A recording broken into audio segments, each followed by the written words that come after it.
ദേശീയ പണിമുടക്ക് ഇടുക്കി ജില്ലാ ആസ്ഥാന മേഖലകളിലും പൂർണ്ണമെന്നാണ് അറിയാൻ കഴിയുന്നത്. ഇടുക്കി കളക്ടറേറ്റിൽ ഉൾപ്പെടെ സർക്കാർ ഓഫീസുകളുടെ പ്രവർത്തനം നിലച്ചിരിക്കുന്നു. സമരാനുകൂലികൾ വിവിധ ടൗണുകൾ കേന്ദ്രീകരിച്ച് പ്രകടനം നടത്തിവരുന്നു. വിവരങ്ങളുമായി ചെറുതോണിയിൽ നിന്നും ബിജു വൈശൻപറമ്പിൽ ചേർന്നുണ്ട്. ബിജു, ദേശീയ പണിമുടക്ക് ജില്ലാ ആസ്ഥാന മേഖലയിൽ എങ്ങനെ പുരോഗമിക്കുന്നു? അനിഷ്ട സംഭവങ്ങൾ എന്തെങ്കിലും ഈ ഒരു മണിക്കൂറുകളിൽ റിപ്പോർട്ട് ചെയ്തിട്ടുണ്ടോ? എന്താണ് കൂടുതൽ വിശദാംശങ്ങൾ? ബിജു. ശിവനെ, വിവിധ ട്രേഡ് യൂണിയനുകൾ ആഹ്വാനം ചെയ്തിരിക്കുന്ന പണിമുടക്ക് അതിന്റെ ആദ്യ പകുതി പിന്നിടുമ്പോൾ ജില്ലാ ആസ്ഥാന മേഖലകളിൽ പൊതുവെ സമാധാനപരമാണ്. എങ്കിലും വിവിധ പോസ്റ്റ് ഓഫീസുകൾ കേന്ദ്രീകരിച്ച് പ്രവർത്തകർ പ്രകടനം നടത്തിയിട്ടുണ്ട്. ചെറുതോണിയിൽ സബ് പോസ്റ്റ് ഓഫീസിലേക്കാണ് പ്രവർത്തകർ പ്രകടനം നടത്തിയത്. അതുപോലെ മര്യാദ ഇടുക്കിയിലും സമാനമായ രീതിയിൽ പ്രകടനങ്ങൾ സമരാനുകൂലികൾ നടത്തിയിട്ടുണ്ട്. പ്രത്യേകിച്ചും പറയേണ്ടത് എല്ലാ മേഖലയിലും പോസ്റ്റ് ഓഫീസുകൾ തുറന്ന് പ്രവർത്തിച്ചു എന്നുള്ളതാണ്. ആ മേഖലകളിലൊക്കെ സമര അനുകൂലികൾ ചെന്ന് അവിടെ പ്രവർത്തനം തടസ്സപ്പെടുത്തുന്ന ഒരു കാഴ്ചയാണ് നമുക്ക് ജില്ലാ ആസ്ഥാന മേഖലയിൽ നിന്ന് കാണുവാൻ കഴിഞ്ഞിട്ടുള്ളത്. മറ്റൊന്ന് ഇടുക്കി കളക്ടറേറ്റിലാണ്. ഇടുക്കി കളക്ടറേറ്റിലെ എല്ലാ ഡിപ്പാർട്ട്മെന്റുകളും തുറന്നു എങ്കിൽ പോലും, ഓഫീസുകൾ തുറന്നു എങ്കിൽ പോലും ഹാജർ നില നന്നേ കുറവായതിനാൽ പ്രവർത്തനമെല്ലാം തന്നെ താളം തെറ്റിയ അവസ്ഥയിലാണ് ഉള്ളത്. ഞാൻ മുൻപ് 11 മണിയുടെ വാർത്തയിൽ സൂചിപ്പിച്ചപ്പോൾ തന്നെ വൈദ്യുതി ബോർഡിന്റെ വഞ്ചിക്കവടി ഓഫീസിൽ മാത്രം നാമമാത്രമായ ജീവനക്കാരുണ്ട്. ബാക്കി ജില്ലാ ആസ്ഥാനത്ത് യാതൊരുവിധ സർക്കാർ ഓഫീസുകളിലും ജീവനക്കാരും തന്നെ ഇല്ല. പ്രത്യേകിച്ചും എടുത്തു പറയേണ്ടത് ഇടുക്കി ജില്ലയുടെ പ്രധാനപ്പെട്ട ടൗണുകളായ തൊടുപുഴ, മൂലമറ്റം, മുട്ടം മേഖലകളിലാണ്.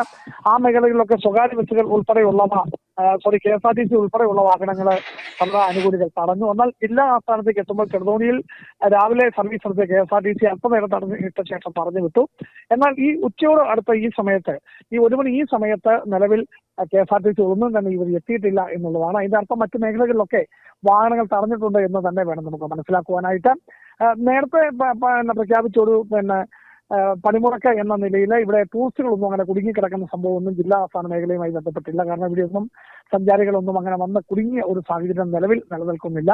ദേശീയ പണിമുടക്ക് എന്ന നിലയിൽ മുൻപ് പറഞ്ഞിരുന്നു എന്നുള്ളത് കൊണ്ട് തന്നെ ഹോട്ടലുകളിലും ഒക്കെ ഉള്ള സൗകര്യങ്ങളുണ്ട്. ഇവിടെ താമസം അതായത് ഗസ്റ്റുകൾ താമസിക്കുന്ന ഹോട്ടലുകൾക്കൊക്കെ ഭക്ഷണ അനുബന്ധ സംവിധാനവും സൗകര്യങ്ങളും ഒക്കെ നിലവിലുണ്ട്. അതുകൊണ്ട് അങ്ങനെ ഒരു ബുദ്ധിമുട്ടൊന്നും ജില്ലാ ആസ്ഥാന മേഖലയിൽ ആരും തന്നെ നേരിടുന്നില്ല. ഓട്ടോറിക്ഷകൾ ഉൾപ്പെടെയുള്ളവ അവശ്യ സർവീസുകൾ എന്ന് വെച്ചാൽ ഹോസ്പിറ്റൽ അതുപോലെയുള്ള അവശ്യ സർവീസുകൾ നടത്തുന്നുണ്ട്. ഇതിനെയൊന്നും സമരാനുകൂലികൾ തടയുകയോ മറ്റ് പ്രകോപനപരമായ വിഷയങ്ങളോ ഒന്നും തന്നെയില്ല. എയർപോർട്ടിലേക്കുള്ള വാഹനങ്ങൾ കടത്തിവിടുന്നുണ്ട്. സ്വകാര്യ വാഹനങ്ങൾ, അത്യാവശ്യ സ്വകാര്യ വാഹനങ്ങൾ നിരത്തിൽ ഓടുന്നുണ്ട് എന്നുള്ളതാണ്. പ്രത്യേകിച്ച് പറയേണ്ടത് വെൺമണി കഞ്ഞിക്കുഴി പഞ്ചായത്തിലാണ് വെൺമണിയെ സംബന്ധിച്ചിടത്തോളം പ്രാദേശിക ഹർത്താൽ എന്നല്ല, പ്രാദേശിക പണിമുടക്ക് ദേശീയ പണിമുടക്ക് ഒന്നും തങ്ങളെ ബാധിക്കുന്നില്ല എന്നുള്ളതാണ് വെൺമണിക്കാർ പറയുന്നത്. വെൺമണിയിലെ എല്ലാ ഘടകങ്ങളും തുറന്ന് പ്രവർത്തിക്കുന്നു എന്നതാണ് യാഥാർത്ഥ്യം. അവിടെ ഒരിക്കലും ഹർത്താൽ ഇല്ലാത്ത ഒരു നാടാണ് വെൺമണി. അത് നമ്മുടെ റിപ്പോർട്ടർ ലാൽജി പ്ലാത്തോട്ടം തന്നെ രാവിലെ അവിടുന്ന് റിപ്പോർട്ട് ചെയ്തിരുന്നു. മറ്റ് ജില്ലാ ആസ്ഥാനത്ത് അനിഷ്ട സംഭവങ്ങളൊന്നും തന്നെ റിപ്പോർട്ടിൽ ശാന്തവും സമാധാനപരവുമായി പണിമുടക്ക് മുൻപോട്ട് പോവുകയാണ്. ഈ ഗ്രാമീണ മേഖലകളുടെ ഒരു അവസ്ഥ എങ്ങനെയാണ്? പ്രത്യേകിച്ചും പ്രകാശ്, കിളിയാറുകണ്ടം, ഉപ്പുതോട്, മരിയാപുരം പോലെയുള്ള ഗ്രാമീണ മേഖലകളുണ്ട്. ഗ്രാമീണ മേഖലകളിൽ എല്ലാ കടകമ്പോളങ്ങളും പൂർണ്ണമായും അടഞ്ഞു കിടക്കുകയാണ്. ഗ്രാമീണ മേഖലയിലുള്ള ഞാൻ മുമ്പ് സൂചിപ്പിച്ച പോലെ പോസ്റ്റ് ഓഫീസുകൾ ഉൾപ്പെടെ തുറന്ന് പ്രവർത്തിച്ചു രാവിലെ എന്നുള്ളതാണ്. അതൊക്കെ സമരാനുകൂലികൾ തടഞ്ഞിട്ടുണ്ട്. മറ്റു മേഖലകളിലെ ചെറിയ വില്ലേജ് ഓഫീസുകൾ അങ്ങനെ യാതൊരു സ്ഥാപനങ്ങളും തുറന്ന് പ്രവർത്തിക്കുന്നില്ല. ജനജീവിതം എല്ലാവരും വീടുകളിൽ ഒതുങ്ങി, കൃഷിയിടത്തിൽ ഒതുങ്ങിയ ഒരു സാഹചര്യമാണ് ഗ്രാമീണ മേഖലയിൽ കാണുവാനുള്ളത്.